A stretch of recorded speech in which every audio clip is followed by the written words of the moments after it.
a massacré du point de vue du vote, le pouvoir en place, mais on a bien vu comment le système, pour ne pas que les choses échappent, n'est-ce pas, a repris de la main euh, la situation. Vous, en vous lançant, qu'est-ce qu'on peut espérer de vous? Et quelle est votre relation, là je termine par là, quelle est votre relation en tant qu'acteur, je l'ai dit tout à l'heure, acteur politique prééminent entre vous et la France?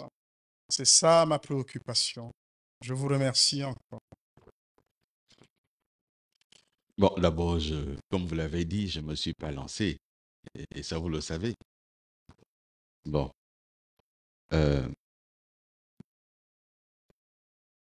les, le pouvoir, le pouvoir dont dispose le peuple, le citoyen, c'est le vote.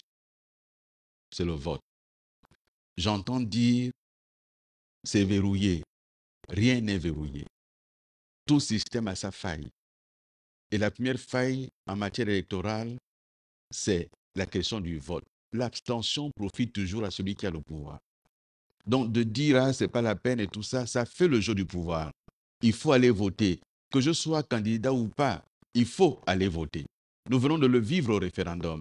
Les gens ne sont pas allés voter en disant de toute façon c'est déjà fait. Et puis de toute façon je ne voterai pas cette constitution. Mais elle est passée cette constitution. Elle va s'appliquer dans sa brutalité. Et c'est cette constitution qui exclut aujourd'hui un nombre important de Gabonais de la participation aux choses publiques. Moi, si un jour je suis candidat, et que les Gabonais m'accordent le suffrage, la première chose, je vais casser cette constitution, elle est mauvaise. Elle est taillée pour un individu, ce n'est pas une constitution pour un pays, ça. Il faut refaire cette constitution, elle est mauvaise. Donc, ça, là, c'est très clair. Il faut donc, la question, c'est, ils ont les armes. Nous, on a les urnes. Ils ont les balles. Nous, on a le bulletin. C'est ça, la réalité. Et ceux qui sont là, le CTRI, encore une fois, je ne dis pas les militaires. Il ne faut pas tout mélanger. Parce que lorsque je regarde l'état des casernes aujourd'hui, de quoi ont bénéficié les militaires dans cette histoire de CTRI? Quelques petits généraux sont partagés, les prébendes en haut, mais le militaire de rang, le militaire de base, il a quoi? Regardez l'état des casernes. Regardez dans certains éléments même. Ils sortent de formation, il faut payer leur propre tenue. Certains qui ont été formés récemment ne sont pas encore rémunérés. C'est ça la réalité de ce qui se passe aujourd'hui. Et dans les casernes, on avait le génie militaire. Ce n'est pas le génie militaire qui fait le béton dans les casernes.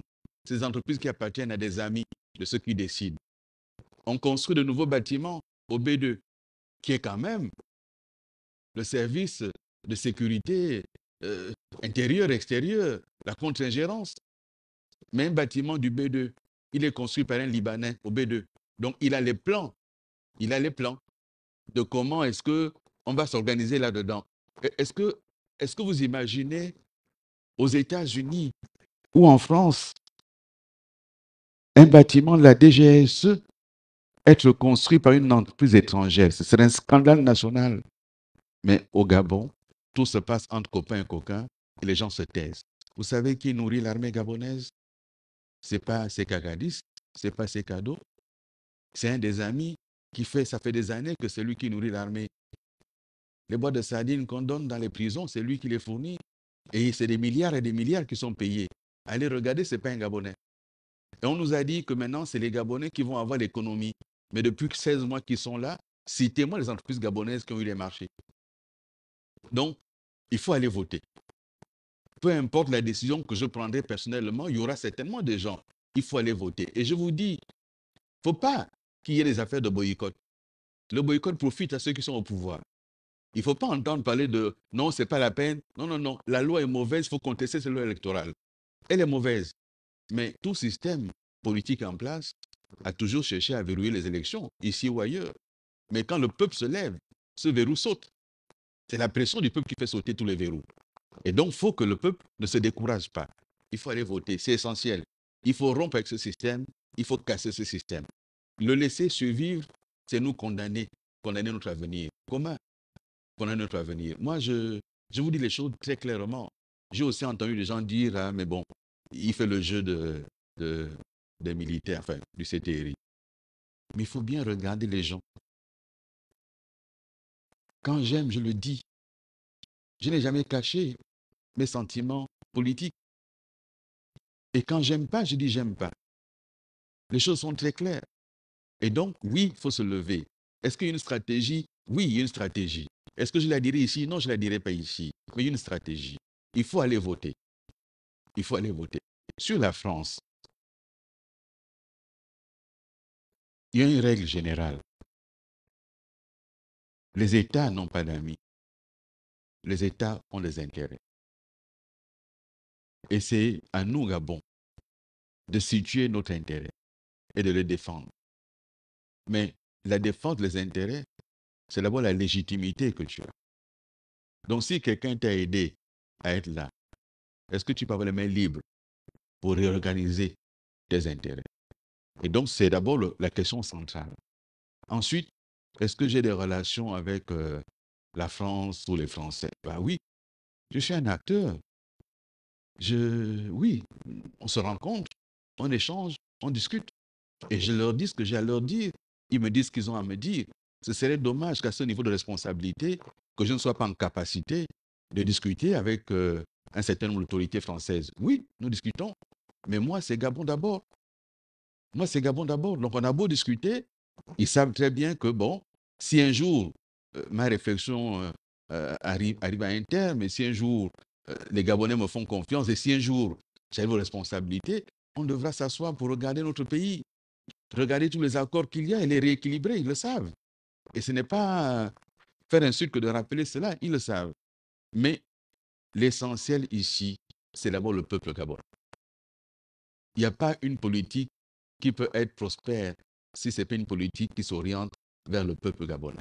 On a beau faire plaisir à nos amis qui nous soutiennent, mais quand le peuple gabonais n'est plus d'accord avec soi, rien ne peut fonctionner. C'est donc vers le peuple qu'il faut orienter sa politique.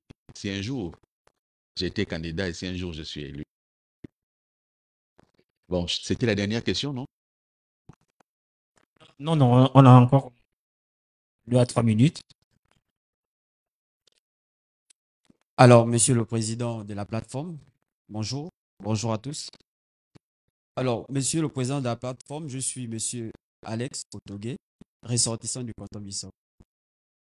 Alors, Monsieur le Président de la plateforme, le canton Bissau souffre d'un problème majeur. Je crois que vous avez été au ministère de l'Énergie. Alors, j'ai une préoccupation suite aux préoccupations des populations du canton Bissau.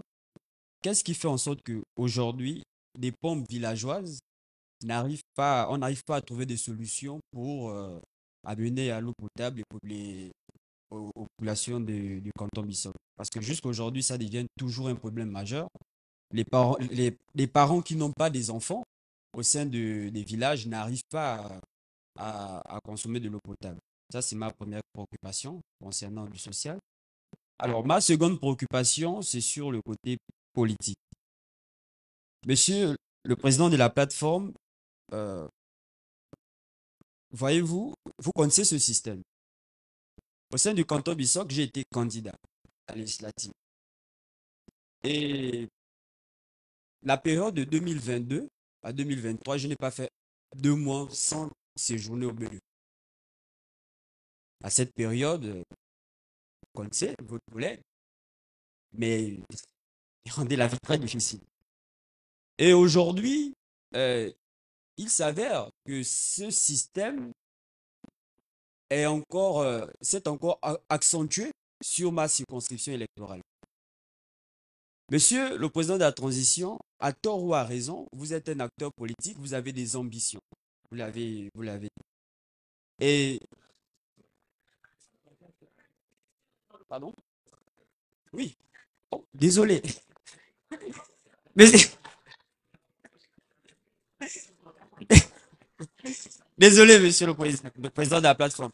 Alors, vous avez des ambitions et je crois que parmi ces ambitions, c'est aussi renouveler la classe politique. Je crois. Alors, pour nous qui n'avons pas de soutien euh, au sommet de l'État, quelle est la possibilité que vous avez pour nous, si nous décidons de vous accompagner dans les décisions que vous allez prendre, de nous sécuriser? Voilà mes 2 préoccupations. Merci. je vais répondre à vos préoccupations. D'abord, je vais commencer par l'aspect politique. Est-ce que vous avez déjà entendu dire que moi, j'ai fait arrêter un contradicteur politique, que ça soit sur mon siège ou partout ailleurs, quand j'étais aux responsabilités? Est-ce que quelqu'un peut dire que lorsque j'étais ministre et Premier ministre, je n'avais pas sur mon siège des compatriotes qui s'opposaient à moi? Je n'ai jamais engagé de poursuite formelle ou informelle contre un compatriote qui défendait ses idées. On n'est pas d'accord, on n'est pas d'accord. Il défend ses idées, mais je n'ai jamais usé de l'autorité que j'avais pour embarquer quelqu'un au B2. Je ne l'ai jamais fait. J'ai été ministre et les syndicalistes ont mené des grèves dans les départements que j'ai gérés. Je n'ai jamais coupé les cheveux à un syndicaliste. Je n'ai jamais fait arrêter un syndicaliste. Je n'ai jamais engagé de procédure pour licencier un syndicaliste. Jamais. Même quand ils ont outrepassé un certain nombre de sujets et qu'on est arrivé parfois à des confrontations, à des éléments de véhémence, j'ai assumé cela. Parce que j'ai été syndicaliste et que j'ai été opposant et que la liberté d'expression, c'est un élément sacré. La liberté d'opinion, c'est sacré. Et donc, vous avez le droit d'exprimer vos positions au canton Bissau. Vous avez des gens qui ont pris le pouvoir en disant il n'y a pas eu d'effusion de sang. On s'étonne des dérives que ça prend en cherchant à empêcher que les gens s'expriment librement. Et donc, oui, je vous soutiendrai pour que vous battiez si je suis candidat et que vous décidez de me soutenir. On travaillera pour que rien ne vous arrive. C'est très clair. Il n'y a pas de débat dessus.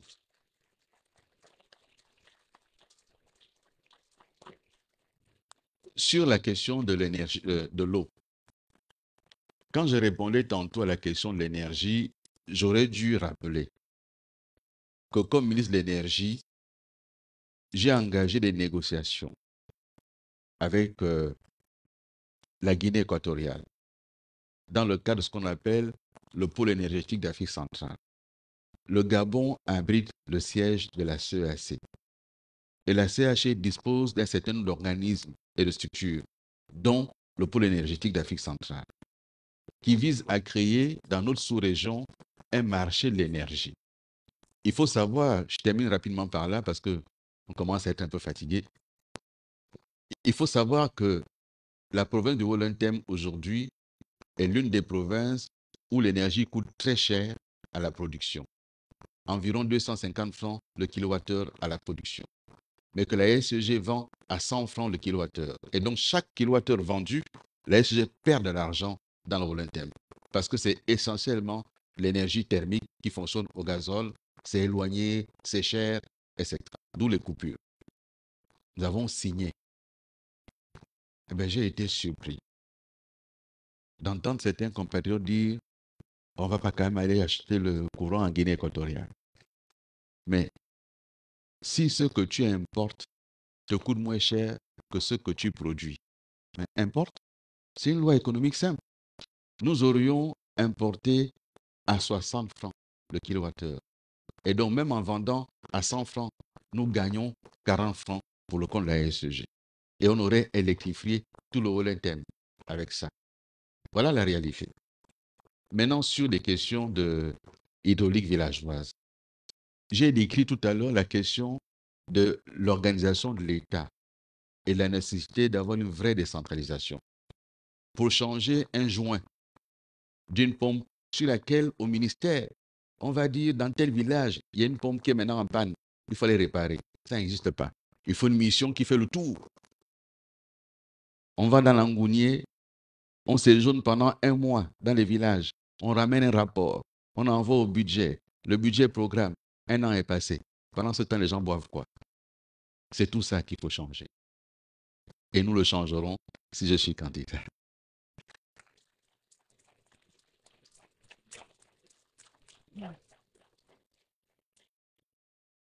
Bonsoir, Monsieur le Premier ministre. Je m'appelle Okomo Bamgras Fricha. Vous avez occupé des postes importants dans notre beau pays, le Gabon, notamment dans le gouvernement d'Ali Bongo. Maintenant, vous êtes considéré comme opposant, ce qui veut dire que... Il a échoué. Il faut le dire. Et ça, sur un débat simple. On lui demande, dis-nous l'institution que tu as restaurée. C'est zéro. Deuxième promesse faite aux Gabonais. Au terme de la transition,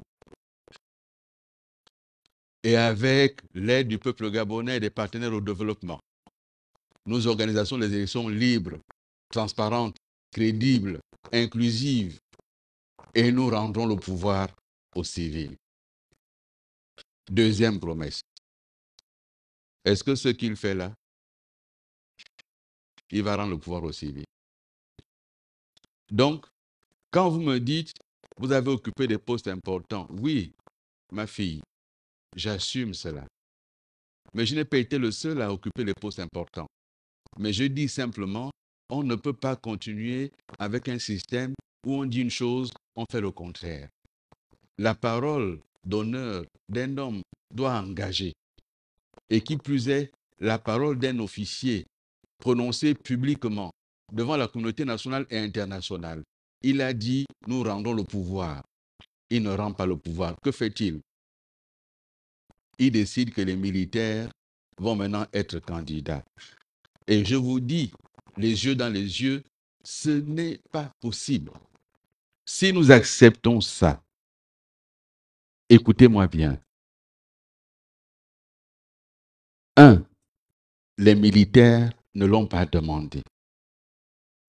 Les militaires, ce sont des hommes et des femmes qui ont fait le choix libre, assumé, de servir notre pays sous le drapeau et de risquer leur vie pour sauver la patrie. Ils n'ont pas choisi de faire la politique.